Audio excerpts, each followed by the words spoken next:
Hello students, my name is Pragya Srivastava and you are star study students. आज आप लोग class 11 mathematics में chapter first sets पढ़ने वाले हैं। स्टूडेंट्स, सेट चैप्टर बहुत ही सिंपल चैप्टर है, तो चलिए फिर स्टार्ट करते हैं अपना ब्यूटीफुल सा set chapter. Students, set chapter में सबसे पहले आपको सेट की जो है डिफिनीशन आनी चाहिए। देखिए सेट की डिफिनीशन क्या है। A set is a well defined A set is a well-defined collection of objects. Okay? A set is a well-defined collection of object. यहाँ well-defined का मतलब हो गया आपका कोई कॉमन प्रॉपर्टी, उसमें कोई कॉमन बात हो तो उसे कहते हैं वेल डिफाइंड। वो मतलब उसके बारे में एकदम अच्छे से पता हो, वेल डिफाइंड हो। जैसे फॉर एग्जाम्पल लेट्स ले लीजिए the collection of वॉबल्स in English alphabets.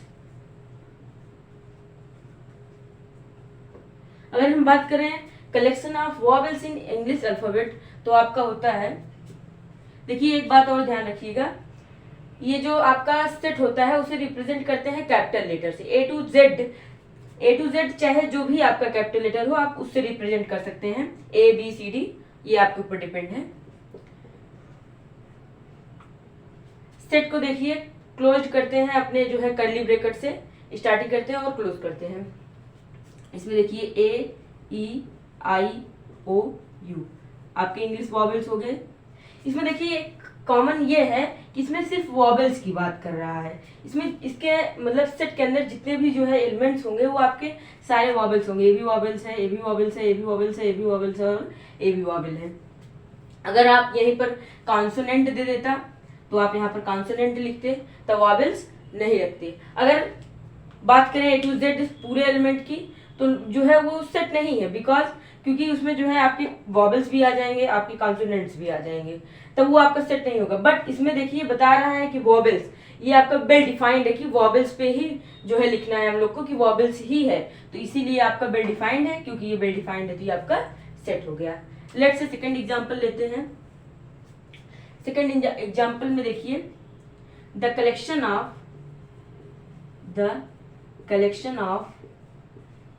natural numbers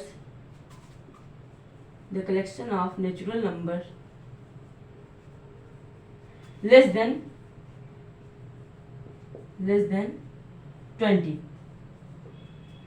अगर इसमें बात करें नेचुरल नंबर्स में लेस देन 20 हो तो देखिए आपके नेचुरल नंबर की स्टार्टिंग होती है 1 से।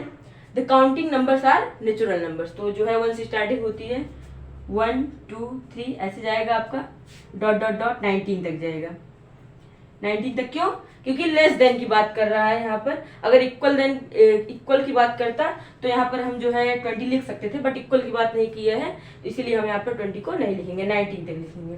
तो इसमें बता रहा है कि जो सेट है आपका, इस सेट ए जो है नेचुरल नंबर्स का कलेक्शन है। ये एक बेसिक कॉमन प्रॉपर्टी हो गई, तो ये आपका क्या हो गया, ये आपका सेट हो गया। अगर समझ में आ गया मैं इसको इरेज कर देती हूँ।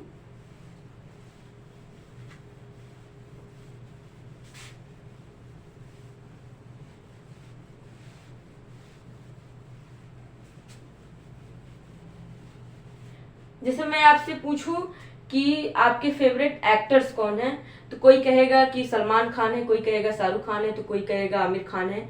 सबका अलग अलग जो है अपना आंसर होगा फेवरेट एक्टर्स में। ये क्या होगा, पर्सन टू पर्सन वेरी करेगा, तो ये आपका सेट नहीं होगा। ओके।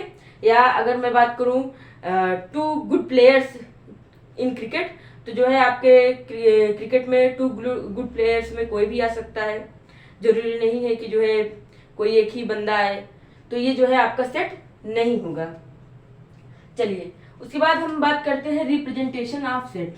क्या आता है, रिप्रेजेंटेशन ऑफ सेट्स।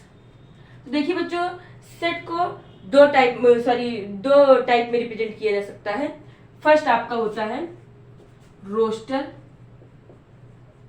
और इसको दो नेम से जाना जाता है, टेबुलर फॉर्म, और आपका सेकंड होता है सेट बिल्डर फॉर्म। अब देखिए, जो आपका रोस्टर जो है या टेबुलर फॉर्म होता है, इसमें क्या किया जाता है, कर्ली ब्रैकेट का यूज किया जाता है, और सेपरेटेड बाय कामा, जो इसके अंदर के एलिमेंट होंगे उसे जो है कामा से सेपरेट कर दिया जाता है। लेट्स से एग्जांपल यहां पर लेते हैं। Example number first, the set of all letters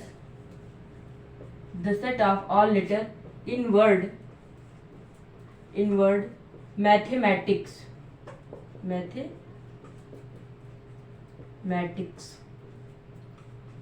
जैसे ये आपको जो है कोई एग्जांपल दे दिया है, इसको अगर आपको जो है रोस्टर या टेबुलर मेथड में लिखना होगा, फॉर्म में लिखना होगा, तो आप कैसे लिखेंगे?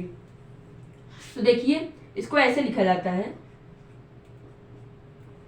Set A is equal to, ये आपका जो है कर्ली ब्रैकेट लगा दिया जाएगा, उसके बाद फिर सेपरेटेड बाय कामा, मैंने बताया कि कामा से सेपरेट कर दिया जाता है, तो ये जितने जो है आपके अल्फाबेट्स होंगे जो है मैथमेटिक्स में, उसे क्या किया जाएगा, कामा से सेपरेट कर दिया जाएगा। तो आप ऐसे सेपरेट करके ऐसे लिख लेंगे। अच्छा, एक बात और ध्यान में रखिएगा, जो आपके अल्फाबेट्स रिपीट हुए होंगे, उन्हें आप जो है दोबारा यहाँ पर राइट डाउन नहीं करेंगे, क्योंकि इसमें राइट डाउन का कोई मतलब नहीं होता है दोबारा रिपीट करके।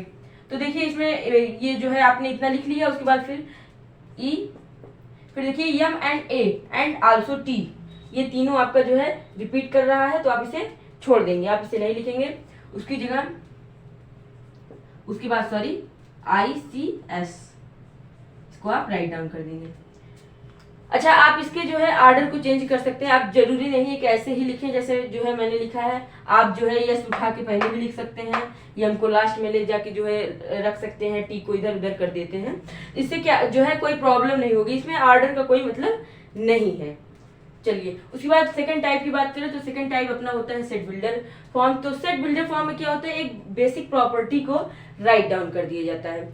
फॉर एग्जाम्पल, जैसे लेट से एग्जाम्पल लेते हैं, जैसे मान लीजिए set A is equal to X such that X is a element of natural number and डाल दीजिए, and x is smaller than 1 and greater than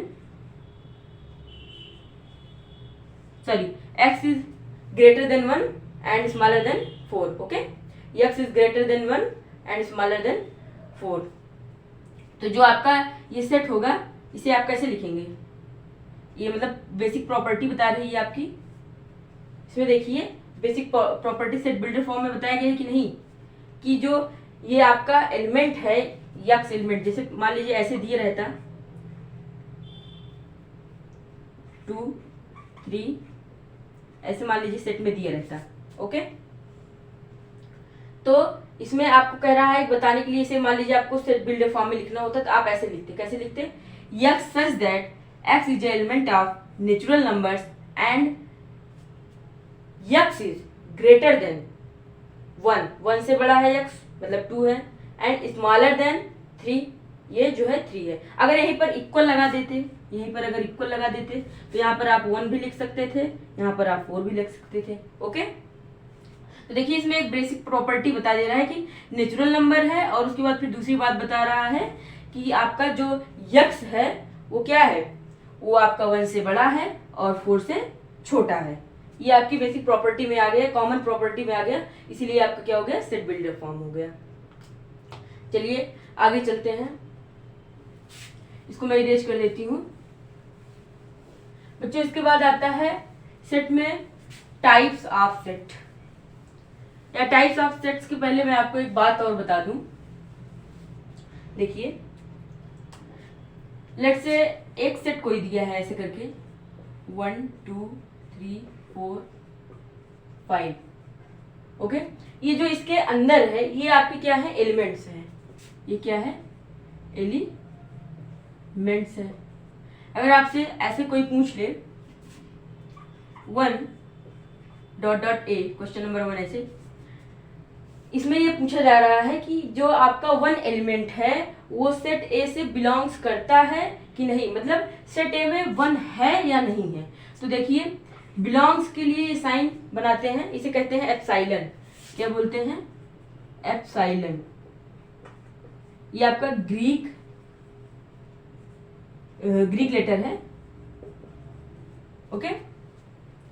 और नॉट बिलोंग्स टू, अगर मान लीजिए यहाँ पर ये, जैसे मान लीजिए ये एलिमेंट आपको बिलोंग्स करता है तो आप ऐसे ही जो है एप्साइलन लिख देंगे। अगर मान लीजिए ऐसे यहीं पर 0 दे देता और पूछता कि ये आपका सेट ए से बिलोंग कर रहा है कि नहीं, तो कहेंगे नहीं बिलोंग कर रहा है। जब नहीं बिलोंग कर रहा है तो आपको ये जो है बनाना पड़ेगा ये साइन ऐसे, okay.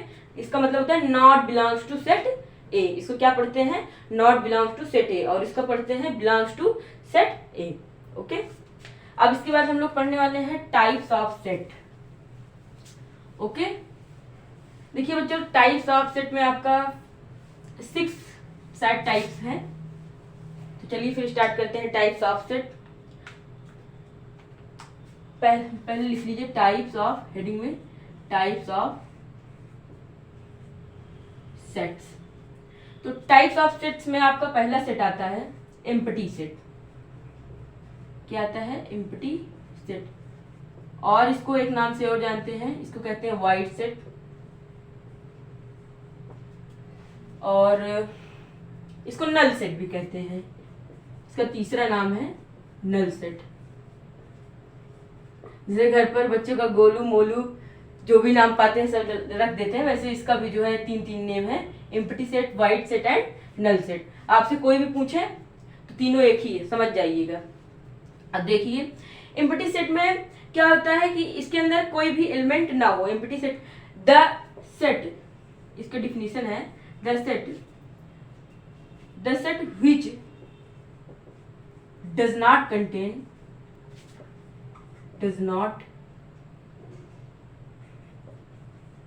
Contain any element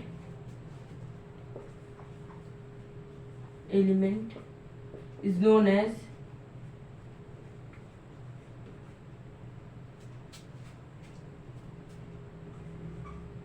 empty set, empty or void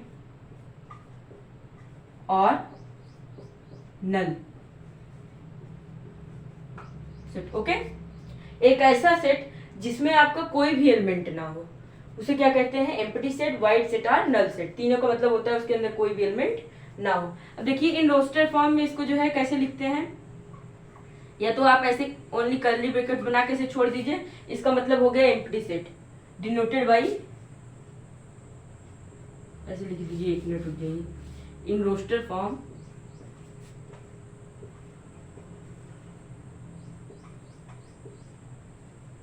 it is denoted by phi. इसे क्या कहते हैं, फाई। आप ऐसे भी लिख सकते हैं कि इसे 5 जो है मतलब 5 से डिनोट करते हैं, और ओनली कर्ली ब्रेकर्स, ऐसे कर्ली ब्रेकर्स लगा के छोड़ देना, उसके अंदर कुछ भी नहीं लिखना है, सब समझ जाएंगे कि आपका एम्प्टी सेट है। फॉर एग्जाम्पल, लेट्स एग्जाम्पल एक लेते हैं, एग्जाम्पल नंबर फर्स्ट, आपका एम्प्टी सेट का एग्जाम्पल नंबर फर्स्ट देखिए, द सेट या the collection of natural number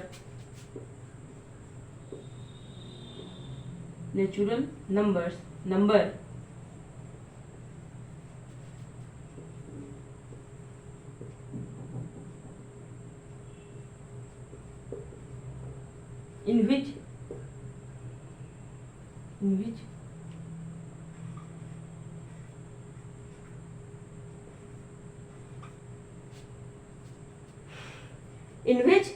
देखिए sorry, the collection of natural numbers in which x is greater than 1 and smaller than 2, okay. Equal का sign नहीं लगेगा, अगर equal का sign लगा देंगे तब ये जो है आपके एम्प्टी सेट नहीं रह जाएगा, तब 1 और 2 आ जाएगा, तब ये आपके एम्प्टी सेट नहीं रह जाएगा, ये बात ध्यान में रखिएगा। ये देखिए नेचुरल नंबर्स की बात कर रहा है इसमें, और 1 से 2 के बीच में, 1 से 2 के बीच में कोई नेचुरल नंबर है ही नहीं। अगर आप डेसिमल में जाएंगे तो डेसिमल तब नेचुरल नंबर नहीं रह जाएगा, तब आपकी ये प्रॉपर्टी गलत हो जाएगी, तो डेसिमल में जा नहीं सकते हैं। और 1 से 2 के बीच में आपकी कोई नेचुरल नंबर नहीं है, कोई नेचुरल नंबर नहीं है तो इसको ऐसे लिखेंगे। देखिए, या तो आप ऐसे लिख के छोड़ दीजिए, और आप ऐसे भी लिख सकते हैं, set A is equal to, अपना कर्ली ब्रैकेट बना के ऐसे लिख दीजिए। ओके, आई होप आप लोग को समझ में आ रहा हो। चलिए, इसके बाद एनसीईआरटी में आपका आता है finite and infinite set.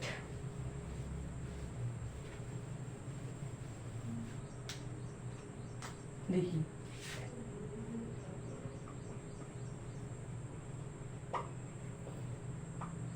Second आता है आपका फाइनाइट सेट, एंड थर्ड आता है आपका इनफाइनाइट सेट, इनफाइनाइट सेट। तो देखिए, जो आपका फाइनाइट सेट होता है, the set which contains no element or contain finite elements. एक ऐसा सेट जिसमें आपका एक भी एलिमेंट ना हो, मतलब वो नल सेट हो, या फिर उसमें जो एलिमेंट्स हो वो फाइनाइट एलिमेंट्स हो। देखिए, मैं इसका डिफिनेशन लिख देती हूँ। The set which contains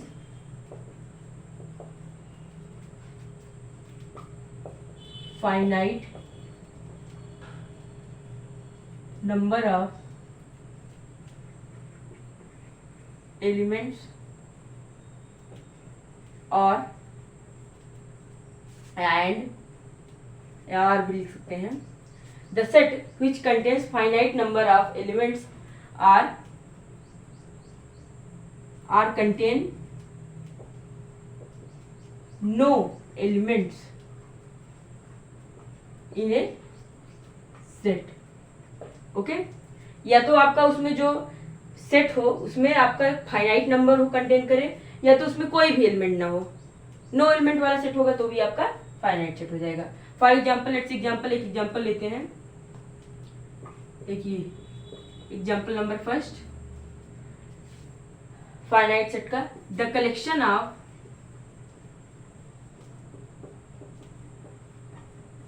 whole number, the collection of whole numbers, the collection of whole numbers less than 35। Okay, यहाँ कह रहा है कलेक्शन ऑफ होल नंबर, जो कलेक्शन है आपका होल नंबर का है, और लेस देन 35 से कम होना चाहिए। तो आप इसको ऐसे लिखेंगे, set A is equal to, आपका देखिए जो होल नंबर होता है वो उसकी 0 से स्टार्टिंग होती है। काउंटिंग नंबर में आप 0 लगा दीजिए, मतलब नेचुरल नंबर्स में ओनली 0 लगा दीजिए, उसके बाद फिर इनफाइनाइट तक चले जाइए, वो आपका क्या हो जाएगा, होल नंबर हो जाएगा। तो 0 1 2 dot dot dot less than 35 की बात कर रहा है, 34 यहाँ पर हो जाएगा, इक्वल की बात नहीं कर रहा है। तो ये क्या हो गया आपका, ये आपका फाइनाइट सेट हो गया। किस लिए, क्यों फाइनाइट सेट हो गया, क्योंकि जो इसमें एलिमेंट्स हैं वो फाइनाइट हैं, सिर्फ 34 तक ही एलिमेंट्स जाएंगे, इसके आगे जो है एलिमेंट नहीं जाएगा, तो इसीलिए आपका फाइनाइट हो गया। अब बात करें इनफाइनाइट सेट की, तो the set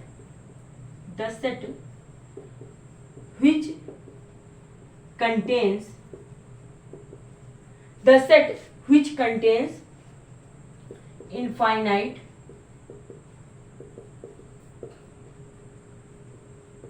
numbers of element is called infinite set, is called infinite set। Let's example, इसका एग्जाम्पल ले लेते हैं। देखिए, एक एग्जाम्पल लेते हैं, example number first, set A is equal to X such that X is a element of natural number. इसको क्या कहते हैं, एलिमेंट कहते हैं, या बिलोंग्स टू भी कहते हैं। जो वहां पर यूज करेंगे बिलोंग्स टू, या यहाँ पर एलिमेंट कहते हैं। ओके, देखिए, x such that X is a element of natural number x is odd. Okay, देखिए इसमें बच्चों बात कर रहा है जो आपका x है वो नेचुरल नंबर है, नेचुरल नंबर है, प्राकृतिक संख्या है, और वो जो है ऑड नंबर है। तो प्राकृतिक संख्या में आप ऑड नंबर्स की बात करें तो उसमें बहुत सारे ऑड नंबर्स आ जाएंगे, एक दो नहीं बहुत सारे ऑड नंबर आ जाएंगे, इनफाइनाइट नंबर आ जाएंगे। तो इसीलिए आपका जो है क्या हो जाएगा, इनफाइनाइट सेट हो जाएगा। ओके, ये आपका फाइनाइट सेट नहीं होगा, ये आपका इनफाइनाइट सेट होगा। चलिए आगे बढ़ते हैं। तो जो अपना फोर्थ टाइप है इक्वल सेट्स। क्या है? इक्वल सेट्स, कि इसके नाम से ही पता चल रहा है कि इसमें इक्वल होंगे सेट्स। देखिए, two sets A and B are equal if the elements of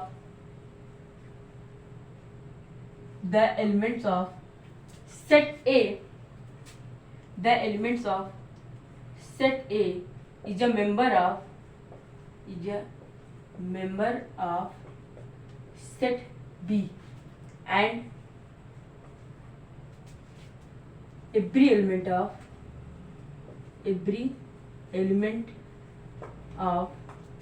set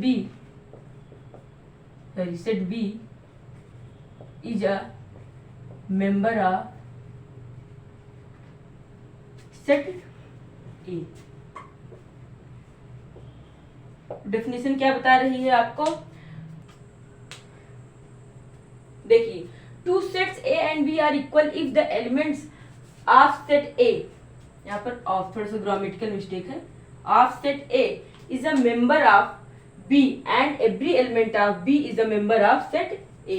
मतलब कहने का मतलब है, जैसे एक एग्जांपल ले लीजिए, सेट A मान लीजिए कोई है जिसमें 1 2 3 एंड 4, लास्ट मान लीजिए 5 ले लीजिए, और कोई सेट B है, इसमें आपका क्या है 5 4 2 1 एंड 3, ये आपका जो है सेट है। ओके, इसमें देखिए जो सेट ए में एलिमेंट हो, जो एलिमेंट सेट ए में हो वही एलिमेंट सेट बी में हो, और जो एलिमेंट सेट बी में हो वही एलिमेंट सेट ए में हो, तभी आपका इक्वल सेट होगा। तो देखिए 1 आपका जो है सेट ए में भी है, सेट बी में भी है, 2 भी है, इसमें भी है, 3 भी देखिए 3 भी है, 4 भी है, 5 भी है आपका देखिए जो है पांचों को पांचों है। ओके, लेकिन इसमें आप एक चीज देख रहे होंगे, ऑर्डर जो है मतलब ऑर्डर को चेंज कर दिया गया है, इसमें इसको 1 को यहाँ पे कर दिया गया है, इसमें वहाँ, तो ऑर्डर से कोई मतलब नहीं है, मैं ये बात आपको दोबारा बता रही हूँ। इसमें ऑर्डर को आप चेंज कर सकते हैं, आपके ऊपर डिपेंड करता है कि ऑर्डर आप कहाँ रखना चाहते हैं। ओके, ये जो है आपके सुविधा अनुसार के, आप जो है अपने सुविधा अनुसार ऑर्डर कहाँ रखते हैं ये आपके ऊपर डिपेंडेंट है। तो इसमें देखिए ये आपका क्या हो गया, इसके अंदर जितने भी जो है एलिमेंट्स हैं वो आपके सेट बी में प्रेजेंट है, और जो सेट बी के अंदर है वो आपके सेट ए में प्रेजेंट है। तो आप कह सकते हैं set A is equal to set B, यह आपका हो गया इक्वल सेट। ओके, इस एग्जाम्पल को राइट डाउन कर लीजिएगा। चलिए उसके बाद अपना 5 जो है फिफ्थ जो है सेट के ऊपर चलते हैं। तो आपका फिफ्थ सेट है इक्विवेलेंट सेट, इक्विवेलेंट सेट। तो देखिए इक्विवेलेंट सेट में क्या होता है, पहले एग्जांपल लेके समझा देते हैं, डिफिनेशन बाद में बता देंगे। देखिए a इज इक्वल टू मान लीजिए 1 2 3 है। Okay, set b is equal to आपका a b कामा c है। ओके, अब देखिए इसमें क्या है, जितने एलिमेंट्स आपके सेट ए में प्रेजेंट हैं उतने ही एलिमेंट्स आपके सेट बी में प्रेजेंट है। ओके, बट एलिमेंट्स आपके अंदर के एलिमेंट्स चेंज है, यहाँ पर 1 है तो यहाँ पर ए है, यहाँ पर 2 है तो यहाँ पर बी है, यहाँ पर 3 है तो यहाँ पर सी है। तो ये आपका क्या है, इक्विवेलेंट सेट है। ओके, इसका डिफिनीशन बताते हैं।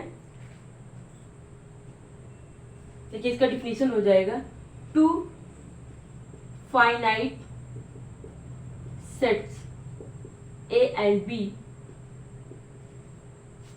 are equivalent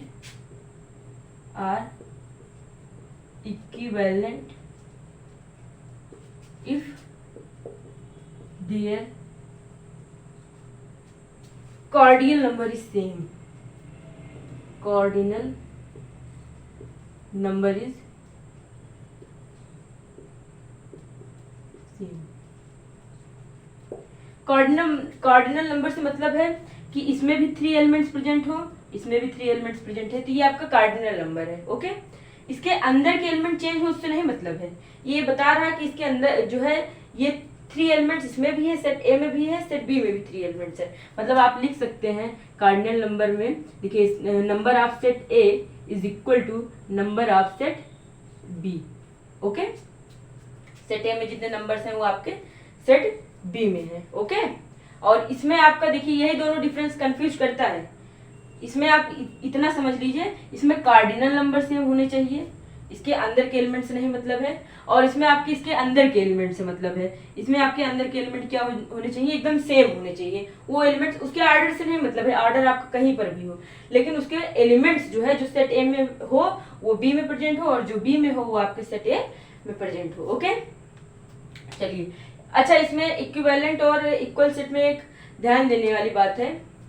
आपके जितने भी इक्वल सेट होंगे वो आपके इक्विवेलेंट हो सकते हैं, बट ये जरूरी नहीं है जितने इक्विवेलेंट सेट हो वो आपके इक्वल सेट हो.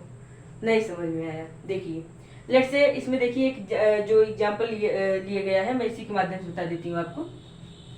देखिए इसमें जो आपका ये है, ये लिया गया है 5 एलिमेंट्स है इसमें. ओके, 5 एलिमेंट्स इसमें भी है. तो देखिए नंबर ऑफ जो कार्डिनल नंबर है इसमें सेम है. आप इसको ऐसे लिख सकते हैं, cardinal number of set A is equal to cardinal number of set B. आपके जो है क्या है, बराबर है, इक्वल है. तो ये आपका क्या हो गया, इक्विवेलेंट सेट हो गया. मतलब इक्वल सेट आपका इक्विवेलेंट हो सकता है, बट ये जरूरी नहीं है कि इक्विवेलेंट सेट आपका इक्वल सेट हो. जैसे इसमें आप इसका एग्जांपल देख सकते हैं. इसमें आपका जो है ये जो है आपका इक्वल सेट नहीं होगा, क्योंकि देखिए इसके एलिमेंट्स इसमें 1 प्रेजेंट ही नहीं है, 2 प्रेजेंट ही नहीं है, 3 प्रेजेंट ही नहीं है, तो ये आपका इक्वल सेट नहीं होगा. लेकिन इसमें जो कार्डिनल नंबर्स हैं वो आपके सेम है, इसीलिए आपका क्या है, ये आपका इक्विवेलेंट सेट है. ये एकदम आप हैशटैग पॉइंट डाल के नोट डाउन कर लीजिएगा. ओके, चलिए अब अपने 6th जो है सेट के ऊपर चलते हैं. सॉरी 6th सेट को पढ़ेंगे. इसके बाद अपना 6th जो है सेट है सिंगलटन सेट. इसके बाद फिर लेक्चर का एंड कर देंगे. देखिए आपका जो 6th सेट है वो क्या है, सिंगलटन सेट है. क्या है, सिंगलटन सेट. इसके नाम से ही पता चल रहा है, the set which contain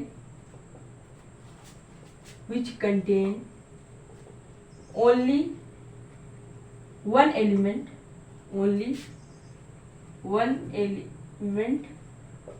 is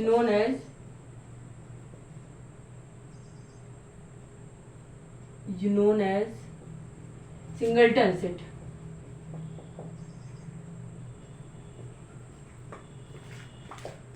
अब देखिए इसका एग्जाम्पल लिख लीजिए. Set A is equal to only 5. आप ऐसे लिख सकते हैं, आपको ओनली सिंगल एलिमेंट इसमें प्रेजेंट है, इसीलिए आपका क्या हो गया, सिंगलटन सेट. सिंगलटन सेट में ओनली 1 एलिमेंट प्रेजेंट होता है. ओके,